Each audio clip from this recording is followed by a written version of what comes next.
So, good day, everyone. We're here for another episode of the DVD show. So, for today, we have a current De La Salle Green Archer and also current DLSU men's volleyball player. And he also recently graduated and finished his MBA in La Salle. So, I'll now welcome here on the DVD show Ben Phillips. Thank you for joining me here on the pod. Thank you so much for having me. Yeah, so to start things off, I want to congratulate you finishing your MBA in La Salle and also playing well in the Davao tournament and also in Japan for La Salle. So how's it been like for you now? Are you on break since you're done with school or you're still busy? Yeah, actually, no, medyo chill lang ngayon kasi we just got back from Davao and we were able to win that championship. So thank you to the people of Davao for having us. It was an amazing experience talaga. Like, parang maraming tao dyan sa venue. It was just, I mean, insane, and bringing the UAAP and the NCAA down there was phenomenal. So we got back, I think, on Monday, and we just took a little break. I think a few days off from practice, so we'll start back up here shortly. Um, so it's been kind of nice to kind of rest because we really haven't had a break from D League. It was Phil Oil D League. I think it was the other tournament that we were in. Went to Japan, came back, and then had Davao. So I mean, it's been wild preparing for the UAAP and its finals week now. So just recently graduated from the MBA, and then yesterday I had my doctoral admissions interview, and so I was admitted into that program. So I'll start my Congrats. doctorate. Thank you. I'll start my doctorate in about 2 weeks or so, whatever the next term is. Yeah. Yeah, so how do you continue preparing for the season since now with Coach Topex, it's a whole new system and people want to see a rejuvenated LaSalle team. And of course, it's been a concern that you guys also played a lot of games last season in the preseason, and maybe you guys lost some steam heading into season 85. But then now you're playing a lot of games also. But what's the difference now, and why do you think you guys won't lose steam and have enough energy and enough stamina for season 86? Mm. Well, kasi ngayon, meron kami yung bagong strength and conditioning coaches natin. Because last year, we had Coach Marlon Silas, who was an amazing strength and conditioning coach, and now he's been able to bring on two more people to his arsenal. So Coach Miggs, Atona, Coach Jello, and they've been really, really good at projecting our peak performance, our scheduling, everything. So everything is actually systematic now. We have certain weeks that we go really hard. We have certain days that we have hard practice, light practices. Everything is scheduled out months in advance. Come season, kaya natin, diba? So we can actually go full force, full steam. Because last season, I know we had maraming injuries. We had Yeah. Mike, Deshaun, and a lot of people had injuries that we actually didn't even make public. Nelly was dealing with a leg injury. I had a lot of lower back issues, because that season was really grueling, 2 seasons in 1 year. So Mhm. now it's really about precise preparation. And so Coach Topex has crafted, a well-oiled machine from his coaching staff and the strength and conditioning coaches. We have a nutritionist here at the dorm. So everything is very precise. So hopefully come season, we'll be at our peak performance. We've had a lot of games, like I said before, D League, Phil Oil, Japan, Davao. But now we have about 6 to 7 weeks before the start of the season, and so now it's really about fine tuning everything, making sure our bodies are in the right shape, making sure that we're really working on the small intricacies of Coach Copex's system. So everything like that, but we'll be ready. Yeah. Speaking of being ready and learning the system, what are like the major developments you've seen from your team, like since Coach Topex's, let's say, first day on the job until now? Like, what are these massive improvements that you guys have had that you feel you can have the edge against teams like UP or Ateneo? Mm. Well, last season, we were under the helm of Coach Derek, who's an amazing coach, a championship coach in his own right. He's a legend. And now with Coach Topex bringing in and inheriting that core that Coach Derek really built. Coach Topex is really utilizing everybody's talents in a different way. It's more of a free flowing system. There are a lot of people can do a lot more different things now. Like that's why a lot of people are saying or they're being surprised that we're playing so many tournaments. Everyone's already getting a chance to scout us, things like that. But that's only the tip of the iceberg that we've been working on. Just to kind of even switch this to more technical basketball talk. we're having a lot of our bigs bring down the ball, shoot more threes. Our guards are looking to post up more and have more, cuts to the basket that are attacking that, a lot of backdoor cuts, things like that. That we're even playing certain guys in different positions. Mark Nonoy is really solidifying himself as a true two guard. As a shooting guard, he can just run up and down the floor. He can probably run up and down in 4 steps and beat Yeah. everybody on the floor. And so we're going to see a rejuvenated Flash. I'm really excited for Mark Nonoy. Evan Nelly, obviously, he's the Green Archer this season. He's gonna our King Archer this season. He'll be the one steering the ship. Really a pass first. I mean, seeing his transformation from kind of being a takeover guy, scoring wise, to now he's a Rajon Rondo, Chris Paul facilitator type. I mean, he's doing amazing work. And then you have Kevin and Mike and Eskandor and all of these guys that are just, that are going to be core for us this year. So, Bright Nwankwo is going to be shooting threes. Kevin Kalmbau is going to be a point guard. So there's a lot of things that Coach Topex is allowing us to do. He calls practice our playground now. So within our playground, we have a lot of, methods to make mistakes. We can play off each other. We can learn. We can try new things, within the realm of that playground. So come season, you might see us do some things, but we practice those things. Compared to last season, everybody was a bit more timid, a bit more methodical, because we had to run a certain system a certain way. And sometimes now, because we have a lot more veteran experience now, people are able to play off different situations. So I think that's one of the big things that's going to really help this team is the veteran experience. The UAP is not new to 80% of the guys on this team. So that's going to be really, really big for us. Yeah, speaking of the freedom that you guys are getting, of course you need the leadership style and the veterans that you mentioned. So yeah, everyone watches you guys on the court, but how about being off the court? How does the leaders, the veterans, I'm pretty sure you're part of it, and also Coach Topex and his coaching staff, how do you create the bond, and how do you guys get comfortable? So in the court, you don't need to be best friends also off the court, but on the court it translates to you guys having terrific chemistry, especially during UAB. Well, again, that a lot of that off the court team building falls on the shoulders of the veterans. Myself, Nelly, Walkie Manuel, Eskandor, Mike, the guys that have kind of been around the block and they know what it takes to win.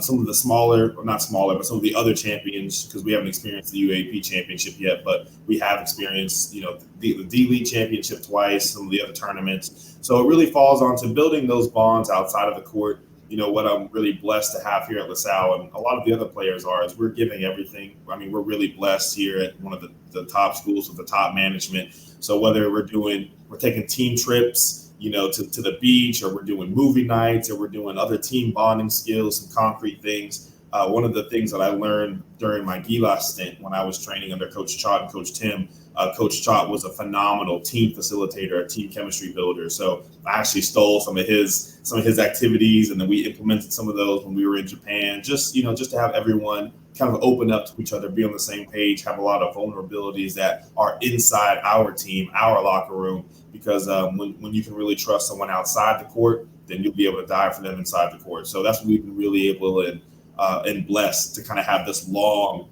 off season. Kasi I know last season it was very short. Sobrang mabilis yung talaga yung last season kasi 2-3 months tapos diretso sa UAP ulit. So this time we've been able to have 5, 6, 7 months to really, really prepare and really understand what our coaches want, what our management wants, what our players want. So all of that is going to culminate into a very, very phenomenal season, and we want to hit the ground running come season opener.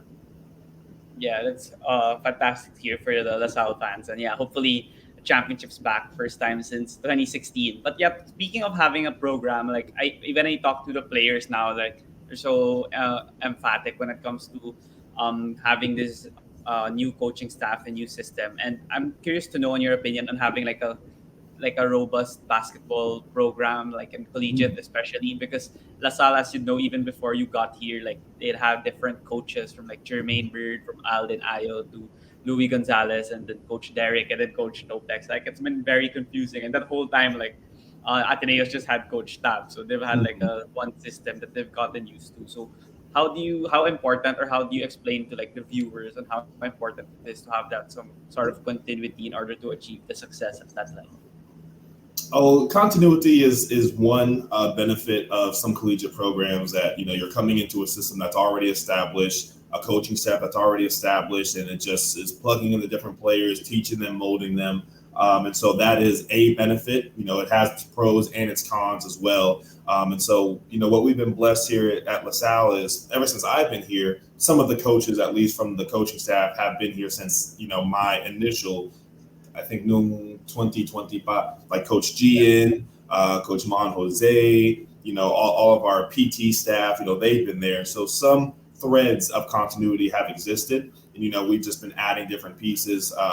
First, it was Coach Derek and his coaching staff, and now it's Coach Topex and his coaching staff. Before I got here, I know, Madame coaches with, my Ibang assistant coaches, Dalaga. So, continuity is key. But when you play for such an esteemed institution like LaSalle, that winning is a priority. And so we need that, we need that continuity, but it also falls on us players to really utilize the wisdom and experience that our coaches bring. Our coaches are not the ones out there, aren't the ones playing out there. We are, but they're the ones guiding, directing, moving the troops around. And so it falls on us players, to kind of help them maintain that continuity as well, because we need to do what they're asking of us, so that way we can maintain that program throughout. So, but now it's been phenomenal. Coach Topex has built such a robust coaching staff, bringing in, Coach OG, Coach Oliver, Coach Kaloy from the PBA. All of these coaches that just each have their own specific role, and they each have their own specific part to play in practice, out of practice, during games. So, everything really flows like a professional system: offense, defense, logistics, player development, everything. So, it's been one of the best basketball experiences I've ever had in my life, seeing how this system has been generating, results for us. Yeah. How many years do you have left with the So this is my last season for basketball. Oh, but for volleyball, can you still play? For volleyball, yes, this would be, so technically this is my last UAAP year. So basketball, agad tapos volleyball mamaya. Oh, okay. Yeah. Is it because of the age limit, since you haven't played yet a lot of seasons? Is it because you're gonna go over the age Yeah, limit? so because I'm such an old man, I still don't understand how I'm even in college. But I'm 24 now, and the cutoff is 25. So you can't turn 25 during the entirety of a single UAP calendar. So for some people, they have lucky birthdays that they might have an early birthday or right outside the limit. But mine is smack down right, I think, a week or 2 weeks before the cutoff. So that's Oh, so this is my cutoff, but it's perfectly fine. okay. Yeah. We're excited to see you play for LaSalle for one more year. But yeah, talking about, you mentioned also playing for Gilas. How did that opportunity come about? And yeah, you mentioned also that you learned a lot from Coach Tim and Coach Chot. So what particularly did you learn that? So of course, these are like professionals, and it's different, and only like a few of you guys were from the collegiate level. So how was that experience? How did you formulate that experience? How did you absorb it? Nung initial announcement, sobrang excited at Gigaloko, kasi never in my life did I think that I would even have a chance to be in the pool talaga of Gila. So that was really for the SEA Games, and obviously, Michael is there, and he's the collegiate standout, and I'm just there kind of making sure he has his shoes in his bag, and he has his water. I'm kind of just the Tito in the back, but I was able to go along with him and kind of just join that pool and be a practice player, and actually travel with the team to Cambodia. And so being around Coach Chot, Coach Tim, C. Stan, Brownlee, CJ Perez, man, Chris Ross, all of those. We're brothers for life now because of that small window we had from Gilas and Morocco to the Inspire camp, all the way to Cambodia. Those are memories that I'll never forget ever in my life. And being with our backs against the wall against Cambodia, who had all of those Americans on their team, and that whole experience, the court, the atmosphere, the fans. It was just such a great experience. And thankfully, we were able to get that gold. Bring a positive light to Coach Chad and his group and the management. That we're really thankful for at Gilas, to catapult them into the World Cup. And so I know that they're preparing really, really hard. I'm glad everybody's there. Kai's there. Clarkson's there. So I know that they're working hard. But being a part of their system, seeing how professionals really train, how they take care of their body, how they react to scouting reports, how intricate and complicated those scouting reports can be compared to some of the other levels of basketball. I mean, it really is just a different hierarchy of basketball. So being able to get that at a young age, I know not only just helped me, but also my younger brother, as he prepares for that life moving forward. Yeah. Yeah, being in a Gilas uniform, does it also make you eligible for FIBA, or you can only play for like Asian Games or Sea Games? I'm not so cognizant of all of the rules. I know that that's probably something that agents or management will probably know more about. I just know that I show up and I was just happy to get a jersey. Man, as soon as I saw that Gilas jersey with 42 and Phillips on the back, I mean, I almost cried. I mean, that was something that Yeah. I'm framing as soon as I get home. But I don't know all the rules and intricacies of those different of those rulings. Hopefully, being in that space will only beget more opportunities. So just keeping open mind and always keeping my body ready for whatever the next call up is. I'm grateful for that initial call up, and I'll keep preparing and training and practicing for whenever my name is called again. If ever, then I'll be ready. Yeah, hopefully, because I'm not also sure. Like I've seen articles, and I think they were also unsure if you guys would be eligible. But yeah, I think for this World Cup, they didn't really get collegiate players because you guys are preparing for the UAAP, and it's pretty Oh, near. Yeah, World Cup preparations. But yeah, mm, speaking of the World Cup, and you mentioned already the practices with JC and Kai. What are you most expecting to see? Like, what are you most looking forward to? I mean, the last time we hosted a World Cup here in the country was 1973, I believe, and wow. it's not the Gilas that you'd want to watch, but also the other countries playing here on home turf. So, what are you Mhm. looking forward to as a fan this time and watching our Mm. country, 31 other countries play? Sobrang masaya ako that all of these, maraming magaling players are coming here to Manila. So it's not just really, really advantageous for our Gilas team to go against that level of international talent.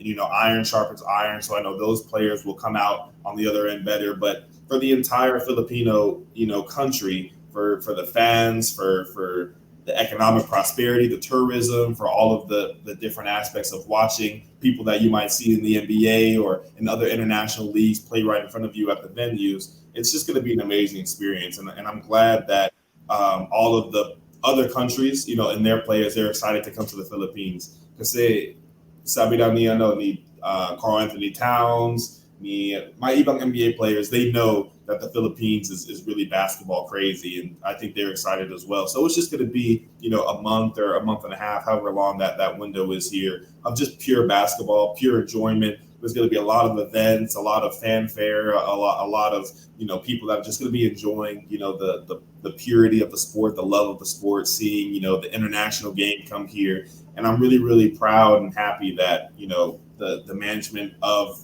the Gilas and all of the sponsors are putting together such a wonderful program. We actually, LaSalle was a part of the exhibition test games for Oh yeah, for Gilas, and so we kind of got to go through, coming into the studio, or not the studio, the venue, the locker room, seeing how the call outs would be, seeing how the halftime show would be.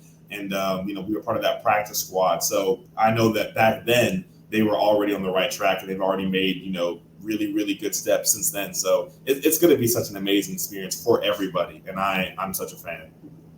yeah. I can't wait. Like everyone's been watching for Gilas, but me, I'm like a basketball junkie, so I like watch all the other games. If I'm at home, I'll just look for it and then watch it. Like there's three venues, right? MOA, Mm. Araneta, Philippine Arena. So there's gonna be a game going on for sure anytime. So it will be fun to watch. But yeah, you talked also about your when you talked about your relationships in LaSalle and relationships in Gilas. I'm curious to know also like how did you have this like personality or mindset of being close to people in a quick time or fast time? Like even in LaSalle, like I could see you talking to like the students, the profs, like you have great relationships with people. So did that come from like how your parents raised you, from how you grew up in school? Like where did that come from? Because I like how you guys, how the brothers are like that. Oh, absolutely. I mean, everything, our makeup, our chemical composition, our emotional quotient, all of that comes from our parents. My My mom is a doctor in psychology, so we could never lie to her because she would just be able to find out everything anyways. So we learned real early. And she's been really helping us with, our mental capacity, our mental health, all of that from such a young age. And our father, he's not only a pastor, but he's a former international basketball player as well. He played a lot in Germany and Luxembourg overseas. So, they raised us the right way that two parents should raise any set of children. We're really blessed to have grown up in such a loving atmosphere, an opportunistic atmosphere where they gave us everything. They put us in the right situations. They put us in the right, places to succeed, and they always were there to have our back. They always taught us to smile first, shake hands, look people in the eye, be approachable. Because we're a bit bigger than most people, and so sometimes we might come off as intimidating. So that's why we need to be really, more gentle giants that I got, so things like that. But really, it's our parents, our grandparents, and just the entire community that kind of shaped us as we were growing up. And a lot of that had a lot of Filipino influence as well. Our lolas, our titas that were back in the States. So that's kind of the upbringing of the Phillips brothers. Yeah, but yeah, speaking of that, yeah, you mentioned that you guys were brought up well by your parents. But even when you guys were gaining more following or more fans here in the Philippines, how do you maintain that kind of like humbleness and modesty? Because not all the athletes, when they start getting fans, they tend to change or they tend to have a different attitude. But you guys remain intact, and people still find you guys as approachable or humble as when you guys first came here in the country. Mm. I mean, it's funny.